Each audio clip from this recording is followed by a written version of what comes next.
기독교 신앙인들이 가지고 있는 두 가지의 근원적인 고민이 있습니다.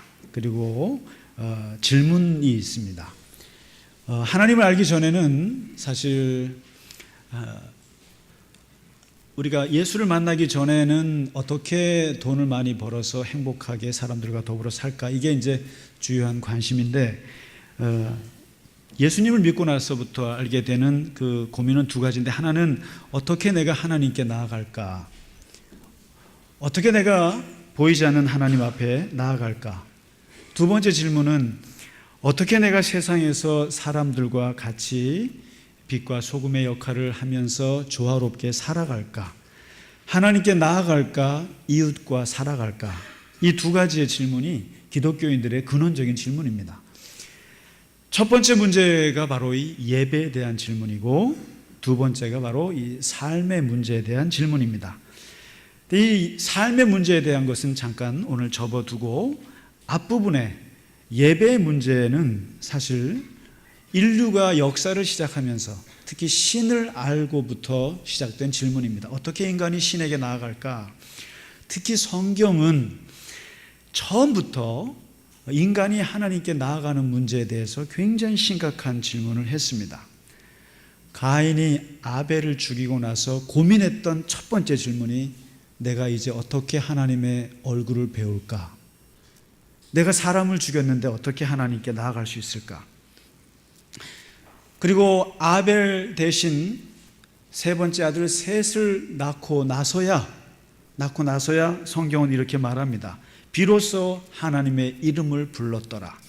하나님의 이름을 불렀더라. 예배인 겁니다. 노아 때 노아는 하나님과 동행하였더라. 하나님과 항상 같이 살았더라. 다신교 집안에서 태어나서 이제 유일신 하나님을 처음 찾아 나선 아브라함은 가는 곳마다 제단을 쌓고 하나님의 이름을 불렀더라, 이렇게 말합니다. 모세는 이스라엘 백성 200만을 이끌고 광야에서 성막을 짓고 이스라엘 백성들이 하나님을 찾아 나가는 법을 가르치기 시작을 했습니다. 그래서 우리가 십계명의 반은 하나님께 예배하는 법이고 반은 이웃과 사는 법을 다룹니다. 그리고 우리가 지금 주일에 성경 공부하고 있는 레위기를 보면 전반부는 하나님께 제사하는 법을 다루고 후반부는 일상에서 어떻게 이웃들과 거룩하게 사는 법을 얘기합니다. 성경의 관심은 그렇습니다. 하나님께 어떻게 나아가는 것인가, 이웃과 어떻게 사는 것인데, 그래서 성경은 끊임없이 예배를 가지고 많은 시행착오를 겪었습니다. 제사장의 시조라고 할 수 있는 아론이 모세의 도움을 받아서 자기 두 아들에게 제사장 교육을 시키고 처음으로 예배에 집전하는 자리에서 불을 잘못 써가지고 불에 타 죽습니다. 안식일에 이스라엘 사람들이 멋모르고 나무하러 갔다가 죽임을 당하게 됩니다. 그리고 자기들이 섬겨야 할 하나님이 어떤 분인지 몰라서 금송아지를 만들고 섬기다가 하루에 3,000명이 죽어나가는 일을 당합니다. 사사기에 보면 하나님의 지성소에 있는 상징물인 그 언약궤를 전쟁이 났다고 해서 장난삼아 가지고 나갔다가 완전히 죽임을 당합니다. 다윗 때는 언약궤를 이제 옮기다가 자칫 잘못해서 그 앞에서 즉사하는 일을 당하기도 합니다. 이스라엘 사람들의 머릿속에는 어떻게 하나님께 나아갈까 하는 문제는 굉장히 심각한 문제였습니다. 어떻게 하나님께 예배하는 문제는 심각하기도 하고 두려움과 떨림의 문제였습니다. 자칫 잘못하면 죽을 수도 있다. 이게 예배의 문제입니다. 왜냐하면 죄인인 인간이 거룩하신 하나님을 만난다고 하는 것은 말이 안 되는 모순이기 때문에 더 그렇습니다. 근데 오늘 예배라고 하는 것, 하나님 앞에 나아가는 문제, 근본적으로 하나님께 나아가는 문제를 정확하게 얘기해 주고 있는 본문이 오늘 요한복음 4장, 예수님을 통해서 우리가 들을 수가 있습니다. 그런데 이 예수님의 말씀은 의외의 대화 속에서 이루어집니다. 사마리아로 가는 길에, 사마리아 아시죠?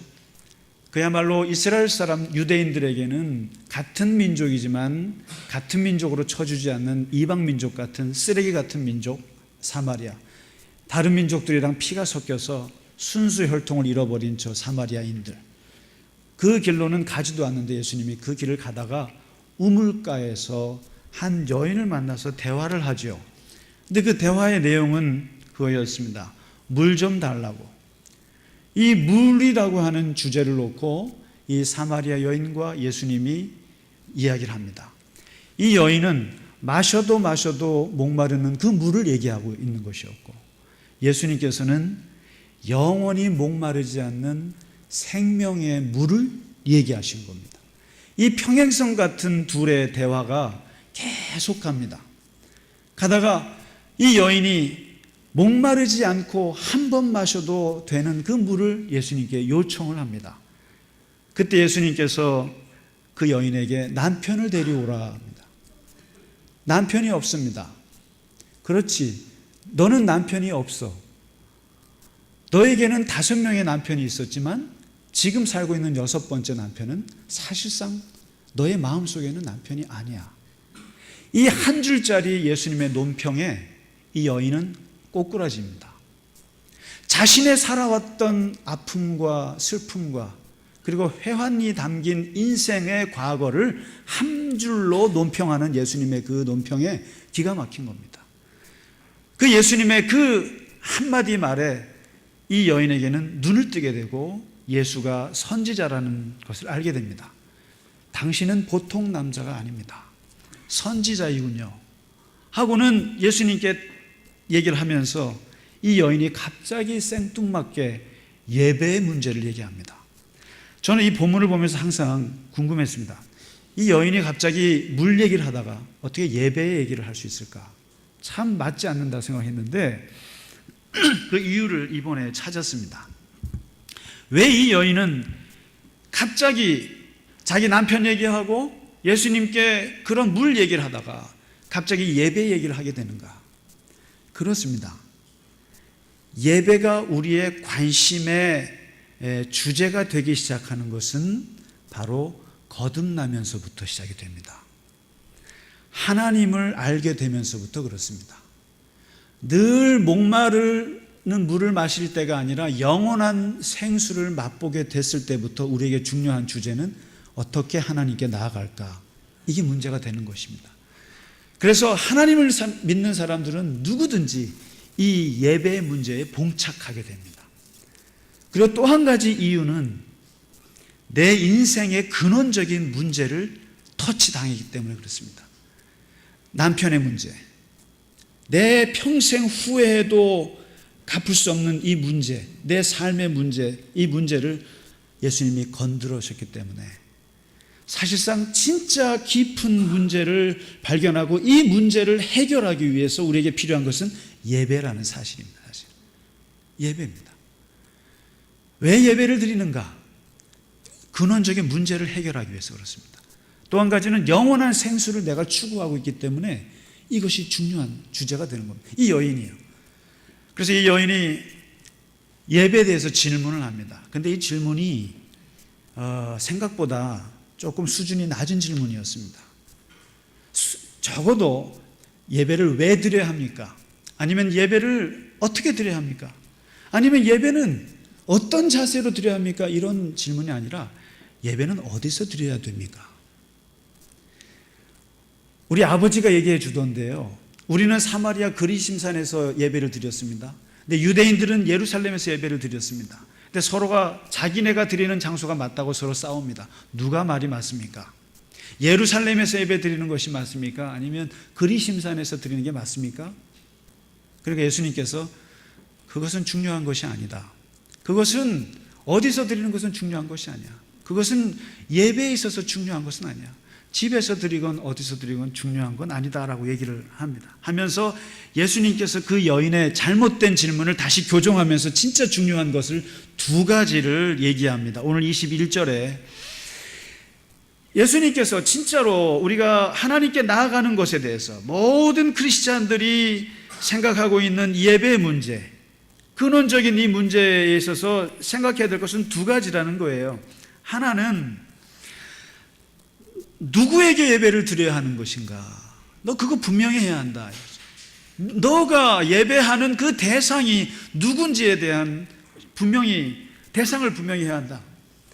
너희들이 지금까지 드리는 걸 보면 바알에게도 무릎을 꿇어봤고 아세라에게도 밀곰에게도 몰록에게도 심지어는 얼마나 많은 수호 성인들에게도 심지어는 동물에게도 호랑이한테도 절을 하고 식물에게 성황당에 있는 500년 된 나무 그거 신령하다고 거기다가 절을 하고 온갖 애니미즘 같이 이 세상의 만물에다가 무릎을 꿇고 하는데 그 대상이 너희의 예배 대상이었는데 내가 분명히 크리스찬들에게 말하지만 너희의 예배 대상은 아버지시다.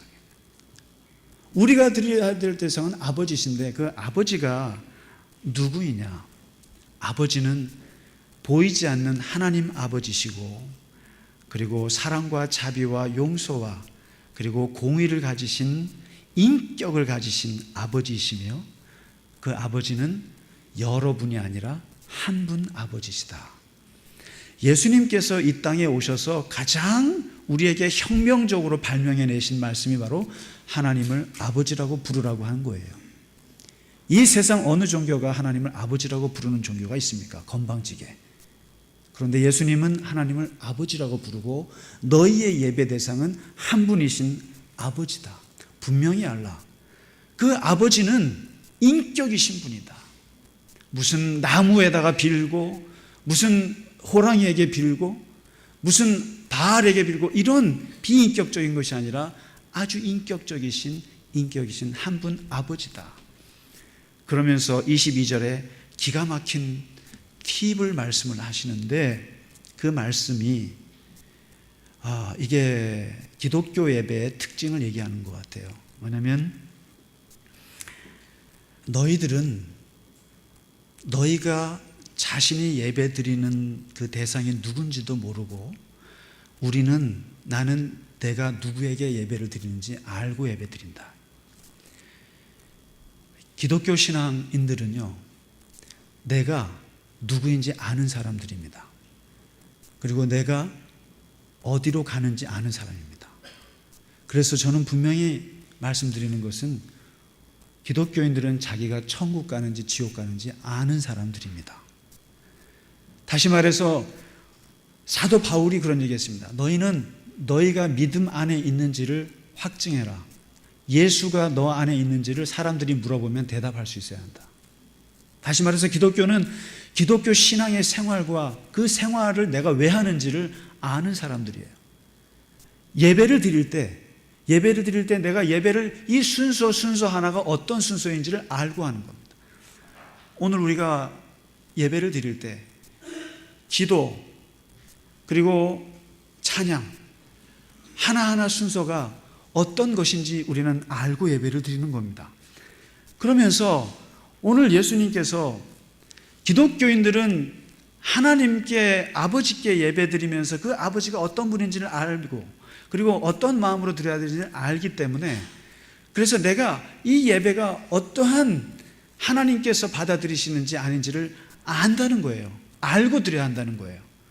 그런데 이방인들은 자기가 누구에게 드리는지 어떻게 드리는지 모른다는 거예요. 그러면서 오늘 중요한 두 번째 말씀을 하시는데 이게 오늘 말씀의 핵심이 되는 거죠. 참된 예배라는 것이 무엇인가? 어떻게 드리는 것이 맞는가? 오늘 증언의 제목이 심정을 통하는 예배입니다.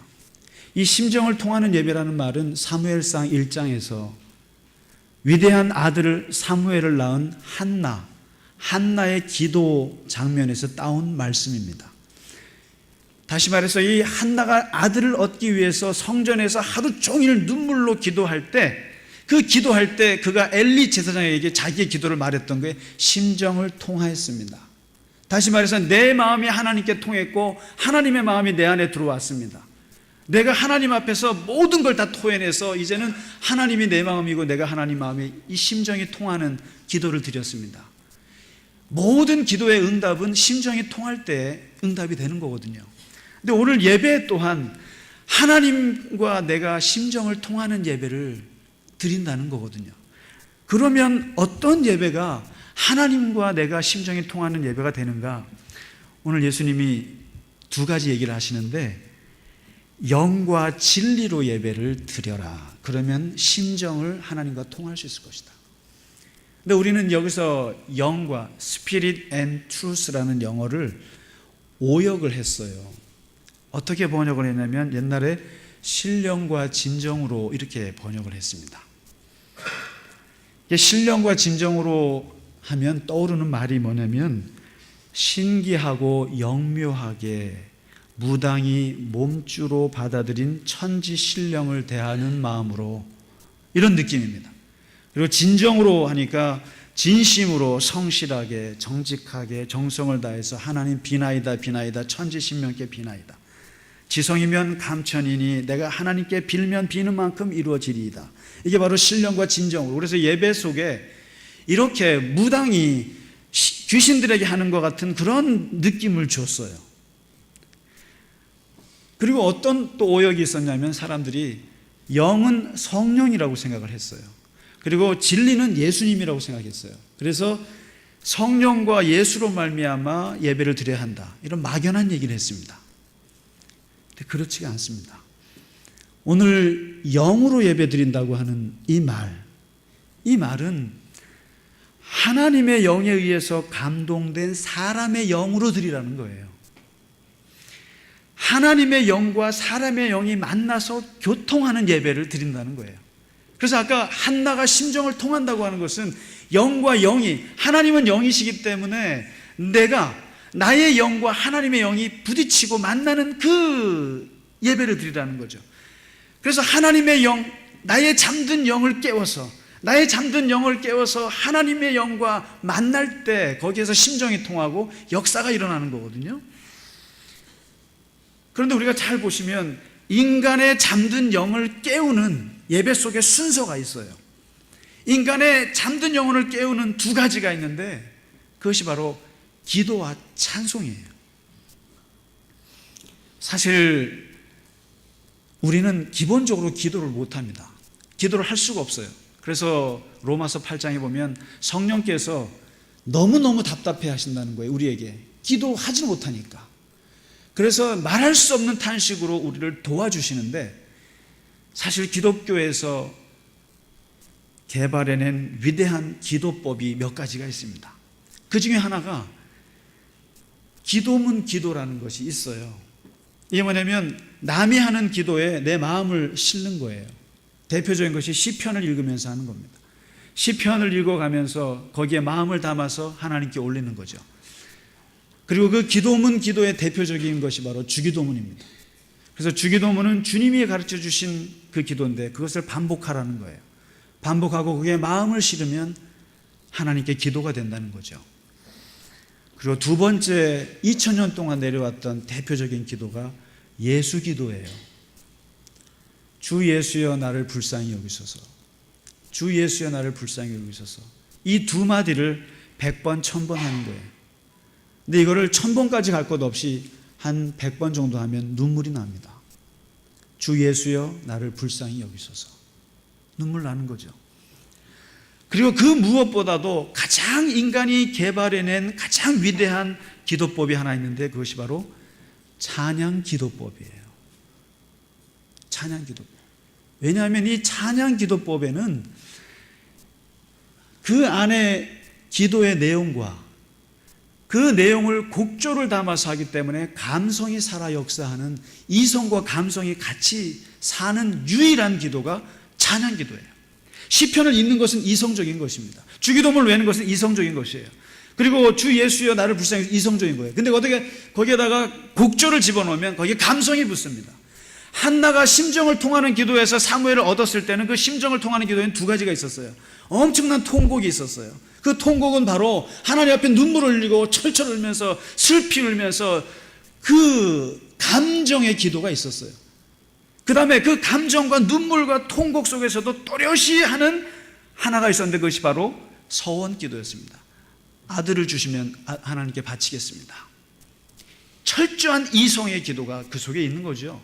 그러니까 마음을, 심정을 통한다는 것은 감성과 이성이 내 마음속에 살아 역사할 때 그것이 하나님의 마음을 움직일 수 있는 기도인데, 대표적인 것이 바로 찬양이라는 거예요. 찬양 속에는 아주 분명한 이성이 그 속에 있어요. 그리고 동시에 그것을 곡조로 하는 눈물의 감성이 그 속에 있어요. 그래서 저는 정말로 찬양처럼 좋은 기도는 없다고 생각합니다. 할렐루야. 사실 우리가 이 찬양 예배를 드려서가 아니라 저는 사실 찬양이 더 많았으면 좋겠어요. 지난주에 한 15분 했더니 길다고들 하세요. 여러분, 노래방 가서는 10곡도 마다하지 않고 하시잖아요. 10곡이 뭐야? 보너스 더 주세요 하면서 두세 곡 더 할 수 없냐고 그러죠. 찬양 지금 3곡 했어요.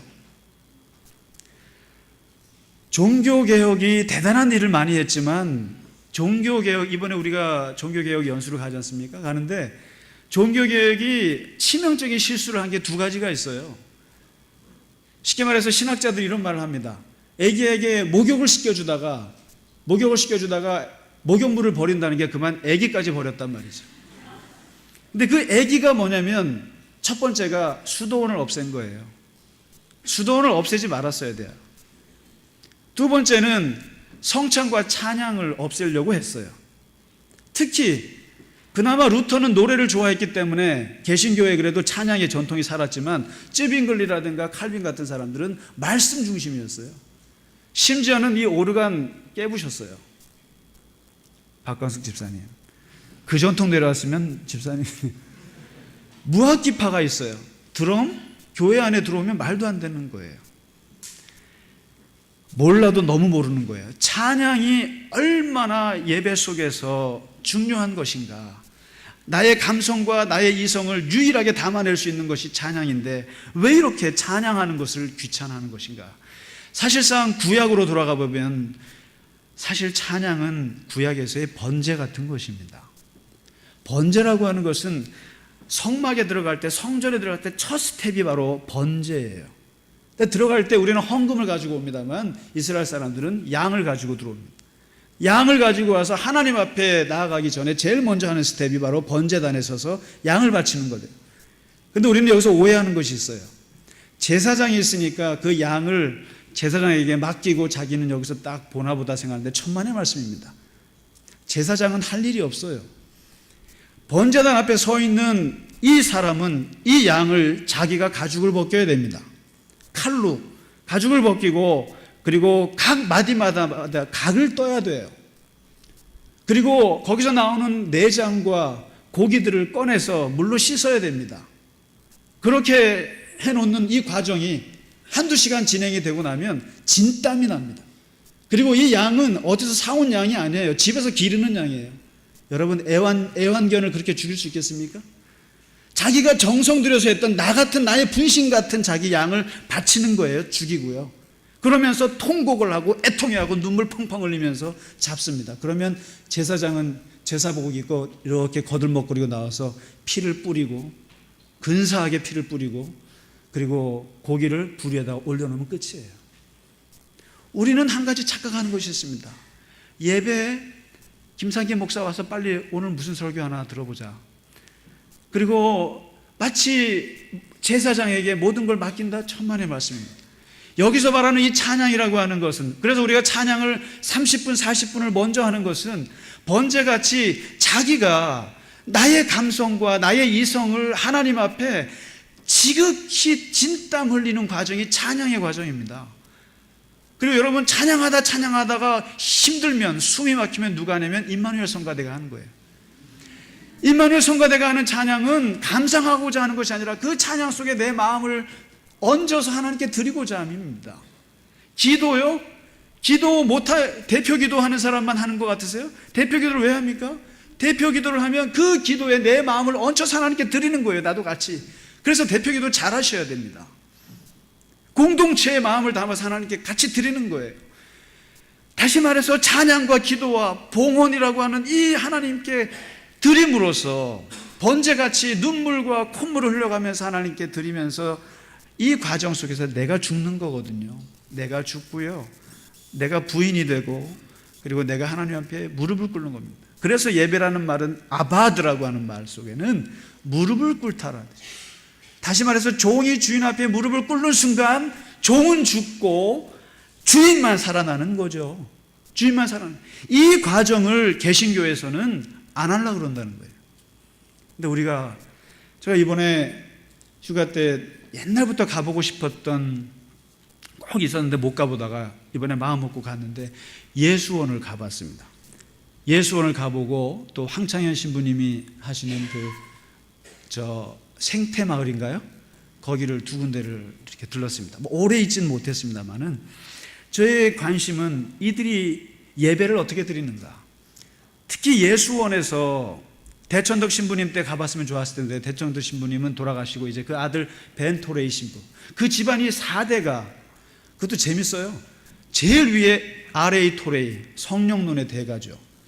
그 다음에 그 할아버지는 아레이 토레는 회중교회 목사님이고, 그 두 번째 아레이 토레이 2세는 장로교회 목사고, 대천덕 신부님은 성공의 신부고, 그 다음에 이번에 벤토레이 아들은 동방정교회 신부예요. 그 참 집안이 우습죠? 재밌죠? 다양합니다. 궁금한 건 예배였습니다, 제가. 그래서 정말 좀 묵으면서 예배를 같이 드려봤으면 좋았을 텐데 그러지 못하고 그냥 한 반나절 있으면서 구경도 하고 이야기를 나누면서 많은 이야기를 했습니다. 근데 미사 예배를 드리는데 2시간을 예배를 드린대요. 2시간을 드리면서 거기서, 그래서 도대체 설교를 1시간 합니까? 그렇지 않습니다. 설교는 20-30분 하고요. 평화의 시간을 20분을 합니다. 우리는 그냥 단순하게 인사만 하고 마치지만 돌아가면서 다 인사를 하는데 30분 걸린대요.